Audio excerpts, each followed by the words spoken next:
दोस्तों, हमारे देश की सरकार और खास करके मोदी सरकार का काम करने का तरीका में एक चीज बहुत ही कॉमन है कि ये सरकार के ऊपर जब हमले होते हैं या देश के ऊपर जब हमले होते हैं ना, तो कभी भी मुंह से बोल के जवाब नहीं देते हैं। एकदम शांति बरतते हैं और सही मौके की तलाश में रहते हैं और फिर हमला करते हैं।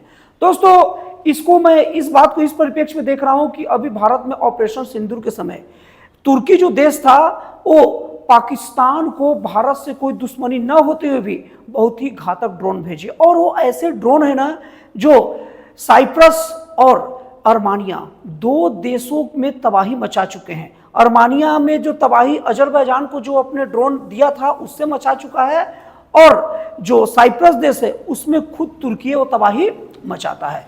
तो इसके बाद में भारत सरकार की तरफ से कोई बयान नहीं आ रहे थे, शांति अख्तियार किया हुआ था।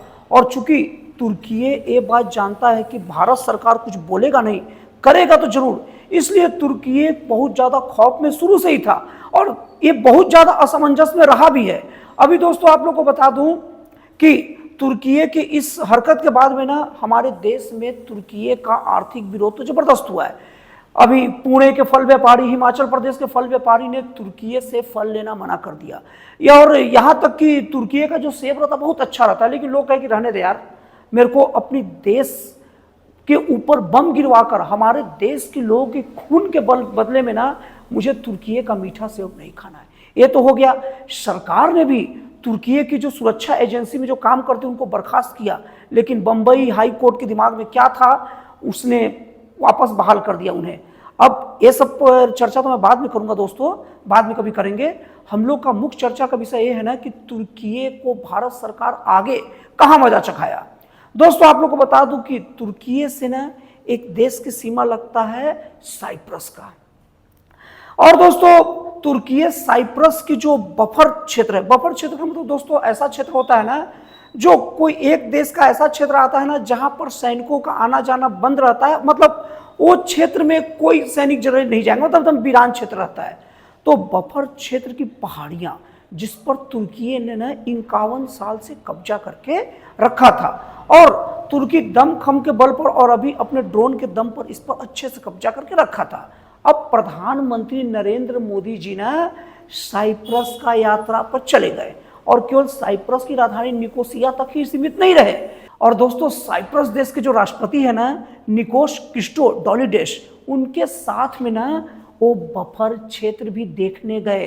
देखने जाने का साफ साफ मतलब था कि तुर्कियों को मैसेज देना है कि तू जो ये इलाके को कब्जा करके रखा है, अब यहां तू देख लेना, यहां पर अब साइप्रस अपना काम धाम चालू करेगा और अब एक कब्जा मुक्त रहेगा। और दोस्तों बातों बातों में वहां पर भारत के कश्मीर का भी जिक्र हो गया।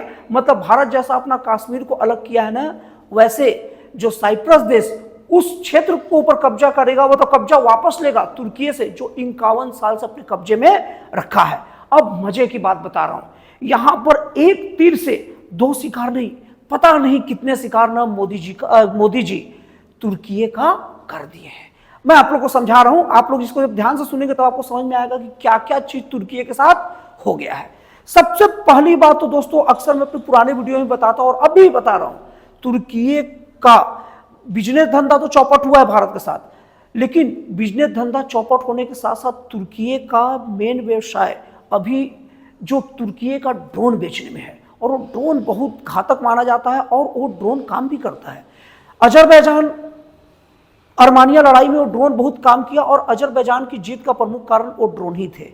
और वही नहीं, अभी कुछ दिन पहले, एक आध सप्ताह हुए होंगे या उसी के आसपास, अभी रूस यूक्रेन की लड़ाई में यूक्रेन जो ड्रोन का यूज किया है ना, वो ड्रोन तुर्की के ही थे, और वो ड्रोन रूस देश को बहुत ज्यादा कहर बरसा दिया और रूस इसमें कुछ नहीं कर पाया। हालांकि वो है कि मतलब यूक्रेन ने तस्करी के द्वारा ड्रोन को रूस में भेजा था, तो फिर भी वो ड्रोन तबाही तो मचाए हैं।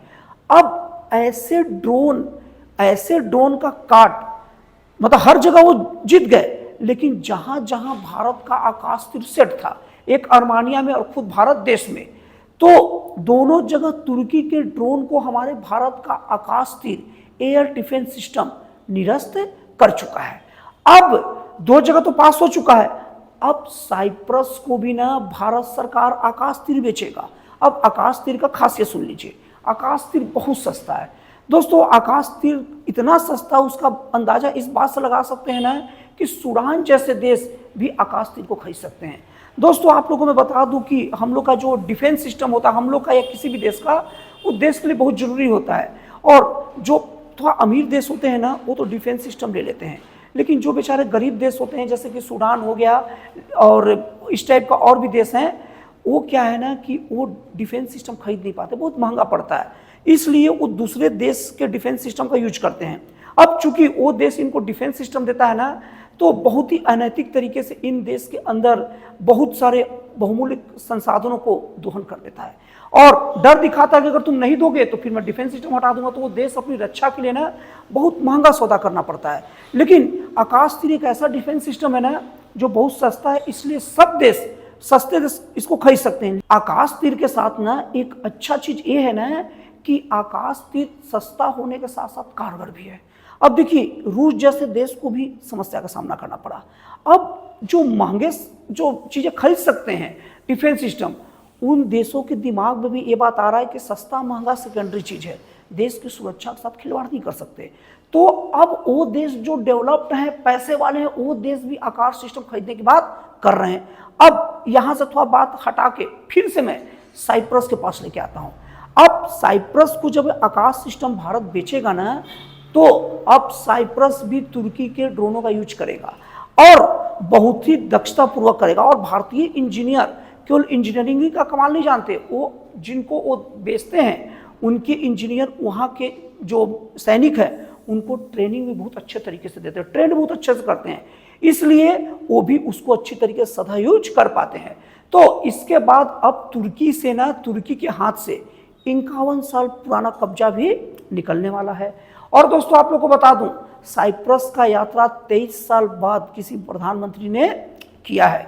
तो दोस्तों इस तरीके से देखा जाए ना तो तुर्की के ऊपर अब खुद तुर्की अब जो ड्रोन से हमला करेगा साइप्रस पर, और साइप्रस जब आकाश तीर से रक्षा कर लेगा तो पूरे वर्ल्ड में तुर्की के ड्रोन की इज्जत बिगड़ेगी और पूरे वर्ल्ड में भारत की आकाश तीर की इज्जत बढ़ेगी। क्योंकि तुर्की जैसे ड्रोन का मुकाबला कर सकता है ना, तो कोई भी चीज से हमारा डिफेंस कर सकता है। और तुर्की के जो ड्रोन है उसके बेचने में, उसकी बिक्री के ऊपर बहुत नेगेटिव असर पड़ेगा। और इस असर का मतलब यह है कि तुर्की का बहुत बड़ा धंधा चौपट हो जाना। तुर्की अपने आप को ड्रोन के मामले में पूरा दुनिया का बादशाह समझता था, उसकी बादशाही भी यहाँ पर चले गई। तो इस तरीके से देखा जाए ना तो भारत के ऑपरेशन सिंदूर के समय जो पाकिस्तान को तुर्की ने जो ड्रोन दिए थे, इसका हर्जाना तुर्की को भुगतना पड़ रहा है। दोस्तों तुर्की के राष्ट्रपति के खिलाफ जगह जगह धरने हो रहे हैं, हड़ताल हो रहे हैं और तुर्की के राष्ट्रपति को अब दोबारा बनने का संभावना नहीं है। तो दोस्तों इस तरीके से देखा जाए तो तुर्की के खिलाफ भारत कुछ न कह के बहुत कुछ कर दिया। दोस्तों अभी के समय में देखा जाए तो पूरे वर्ल्ड को दो प्रकार के देशों के रूप में बांटा जाता है। एक होता है ना जो बोलते बहुत हैं लेकिन कर नहीं पाते, उसमें से बड़े देशों की बात करें तो है अमेरिका, बड़ा बात करता है। वो बोलता था कि रूस और यूक्रेन का लड़ाई रुकवा दूंगा, हो गया, नहीं रुक पाया। वो तो बार बार डोनाल्ड ट्रंप ये दावा कर रहे हैं कि मैंने ही पाकिस्तान और भारत का सुलह कराया है, लेकिन दोस्तों भारत बार बार एक खंडन करता है, बोलता है हम खुद सुलह किए हैं। तो यहाँ भी डोनाल्ड ट्रंप का बात का वैल्यू गया। अब डोनाल्ड ट्रंप अभी ये बात करे कि ईरान और इजराइल का लड़ाई वो खत्म कराएंगे। अब यहाँ उनकी बात कितना रहता है ये देखने वाली रहेगी। तो दोस्तों और एक बात और बता दूं, जो साइप्रस की एक महिला सांसद ने प्रधानमंत्री नरेंद्र मोदी के पैर छुए। तो दोस्तों इस तरीके से देखा जाए तो ये जो साइप्रस का यात्रा है ना, मोदी जी का तुर्की के ऊपर बहुत घातक हमला है और ये जरूरी भी है, क्योंकि इससे एक पूरे वर्ल्ड में एक मैसेज भी जाएगा कि भारत के साथ अब भिड़ोगे ना तो भारत इजराइल का रास्ता पकड़ चुका है। तुम्हें आज नहीं तो कल, कल नहीं तो परसों, परसों नहीं तो 5 साल बाद, नहीं तो 10 साल बाद तुम्हें चुन चुन के देख लेंगे। तो दोस्तों आपको एनालिसिस कैसा लगा, आपको विश्लेषण कैसा लगा, कमेंट करके जरूर बताइएगा। तो दोस्तों फिर मिलते हैं अगले वीडियो में एक नए, एक जन कल्याणकारी और एक राष्ट्रवासी प्रेरित नए विचारों के साथ।